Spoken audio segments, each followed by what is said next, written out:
back. New York City police are still looking for the gunman who killed the CEO of United Healthcare. Brian Thompson was shot yesterday morning in Midtown Manhattan, just before he was set to speak at a conference at the bustling Hilton Hotel. Surveillance video, which you can see here, shows that Thompson was walking alone from a nearby hotel when the suspect approaches him from behind and fires multiple rounds.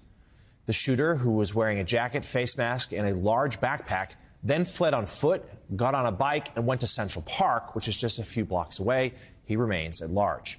Joining us now, New York City Mayor Eric Adams. Mr. Mayor, thank you for being here this morning to provide an update on this shooting.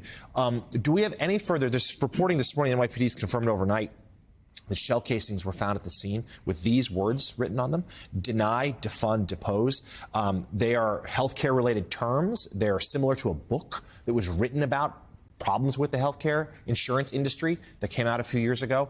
Is that seen as a possible motive here? The pieces to the puzzle, they are still coming together, and no one does it better than the New York City Police Department. I was briefed this morning by the Chief of Detectives and Chief of Operation, Deputy Commissioner of Operation. We are on the right pathway, and we don't want to do anything that's going to not only impede the investigation, but hurt the prosecution of the person involved. But we feel that we're moving at a steady pace, and we're going to have someone apprehended. There was an assessment yesterday by the chief of detectives, I believe, who said that this appeared to be a targeted shooting, pointing to even the equipment, the suppressor on the gun, and the way the gunman was laying in wait there. Is that still the belief? We believe that it was definitely, based on our preliminary review, that it was not a random act of violence. We were concerned about that when it first came to light yesterday, but we don't believe this is a random act of violence. We believe that this was clearly a targeted shooting. And in all of my years of law enforcement, I have never seen a silencer before.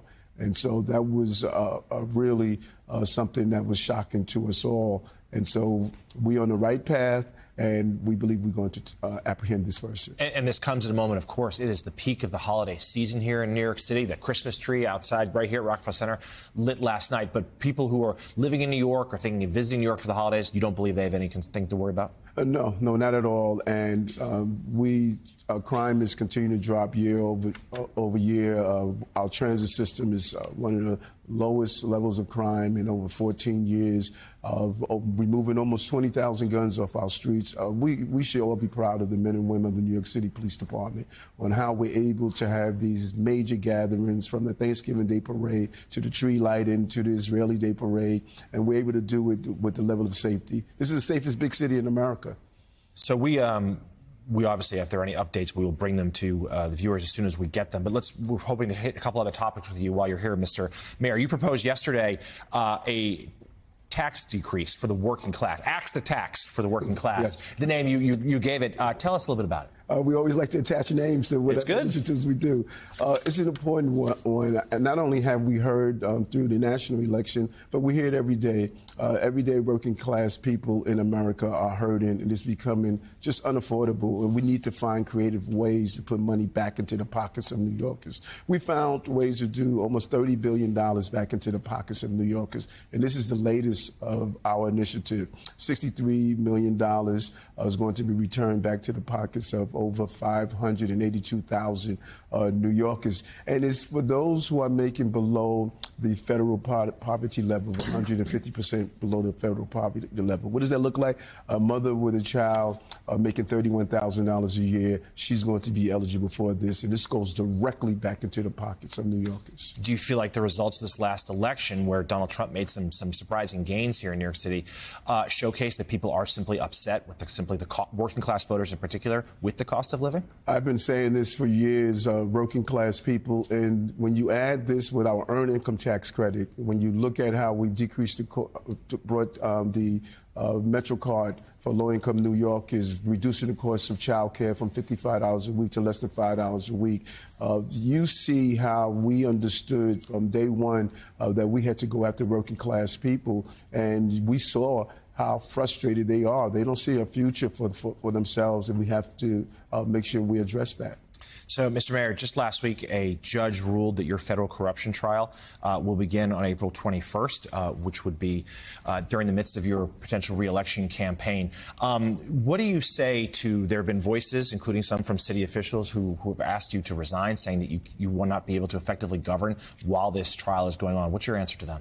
Look at what we've done. Continue to bring down crime. We've just passed one of the most comprehensive housing reform in the history of this city. City of Yes is going to be voted on today in the city council. We have continued to move forward from continuing to make the city safe. Our job numbers are the most in our city history. What we're doing in education, we have to be able to move forward. I was elected to run the city. My attorneys will handle the case. I'm going to continue my commitment to do that. And you still plan to stand for re-election? Yes, I am. We are very clear. This city in 2 years and 11 months, what we have accomplished. No one thought we were going to do. They stated it was going to take 5 years to turn around our economy. We did it in 2 years and 10 months, and we continue to be the safest big city in America. So I look forward to putting my successes up against any candidate that's running. Let me ask you about crime. You look at the overall numbers, macro, the numbers do look like they're going down. But there are incidences, obviously, that disturb and concern New Yorkers. Obviously, a stabbing spree downtown that really shook the entire neighborhood. On the Upper West Side, crime is going up. Random stabbings, random beatings. A lot of concern on the Upper West Side of Manhattan. And also, let me just ask you, so there's the crime numbers that show crime is going down, and yet people go into CVS's, Walgreens, other stores, and toothpaste is still locked up. That doesn't feel very safe to them. What is the disconnect there? Well, you know, when you have toothpaste locked up, when you have people placing security measures on their cars, those are a symbol of urban surrender.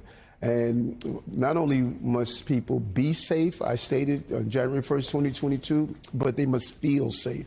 And that is the omnipresence of our law enforcement officers. 1,600 new cops are going to join. Our new police commissioner, Commissioner Tisch.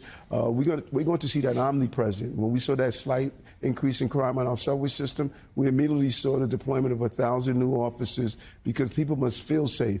But let's not ignore the 3 areas that are really impacting us: random acts of violence, people with severe mental health illness, and repeated offenders. That is what we must zero in on. And when you look at the 3 innocent New Yorkers stabbed, severe mental health illness. When you look at those who are committing these repeated offenses, that is impacting us. The police, the NYPD, is doing their job. Now we need lawmakers to join us to become a partner in those 2 areas. So, Mr. Mayor, President-elect Trump has said that when he takes office in less than 2 months now, first order of business is going to be deportation of immigrants who are not here legally. And his appointed border czar has said that municipalities who don't cooperate, there'll be federal funding withheld. He's even threatened perhaps that local officials who say no to these plans, who stand in the way, might be subject to arrest. What is New York City, what is your stance as mayor of New York City going to do with this Trump deportation plan? I am looking forward to sitting down speaking with the border czar next week. I believe we have a meeting on the 12th, and I want to hear the actual plan, how we're going to actually operationalize this plan. I have not been silent on my feeling for those who commit serious crimes in our city and those who are repeated offenders in our city, particularly violent crimes. We're not talking about those who steal an apple. We're talking about those who are shooting at police officers, raping individuals, and I would like to hear the border czar's plan on addressing that. What would you say, though, to residents of your city who are, their only crime perhaps is to being here illegally, who have committed no violent offense, but who are living in fear that they may be taken from their homes, some of them longtime homes, because of this policy? Well, we're very clear in the city. These cities have laws. I question the sanctuary city law that we have in place. I think we went too far by not cooperating with ICE when someone is a violent offender. But we're telling our residents here, if you have children, put them in school. If you need medical care, our medical facilities will do so. If you're a victim of a crime, you don't have to be afraid to go to the police. That is what we do in this city. This is a city of immigrants. This is a country of immigrants, and our immigrants have played a major role in this city, and we're going to continue to give them the support that they need. People are scared, and you have an opportunity here to let them know that they will be protected. Some of these people, explain to us how you can do that. We've done it already. National leaders came to the city and saw what we did with the migrants and asylum seekers, 220,000, $6.4 billion. We will allow them to get TPS, work authorization. We advocated, went to Washington 10 times. No one has done it better than New York City. Now it's time for the federal government to do what the American people ask for, secure our borders and come with comprehensive immigration reform. So cities like New York and Chicago and Los Angeles should not do the job of a national government. One more question for you, Mr. Mayor. The president-elect at the Al Smith dinner a few weeks ago evoked you and said that and showed some common ground about how you both have been persecuted by the Department of Justice. You've been obviously very critical of the charges against you, to the point where some of your fellow Democrats in New York have wondered if you're cozying up to the president-elect, either for a pardon or for an administration job. Do you have a response to their comments? Well, I think if you do an analysis of my life and what I've stood for as a police officer, as a state senator, and a borough president, you see the consistency. The public safety was a prerequisite to prosperity of the city and country, and I believe in working class people. I have not changed, no matter who the president may have been at the time. What I'm going through right now, no American should go through that. And not only did I state that we politicize our DOJ, but also the President Biden stated that. President Trump stated that. And when you have mothers placed on FBI watch lists for standing up for their children, something is wrong. And we have to be honest about it. We have to do a real analysis, and we must make sure that not in this country things like this happen. All right, we have to leave it there. But New York City Mayor Eric Adams covering a lot of ground for us this morning. Thank you, Mr. Mayor. Thank you. Good to see you both.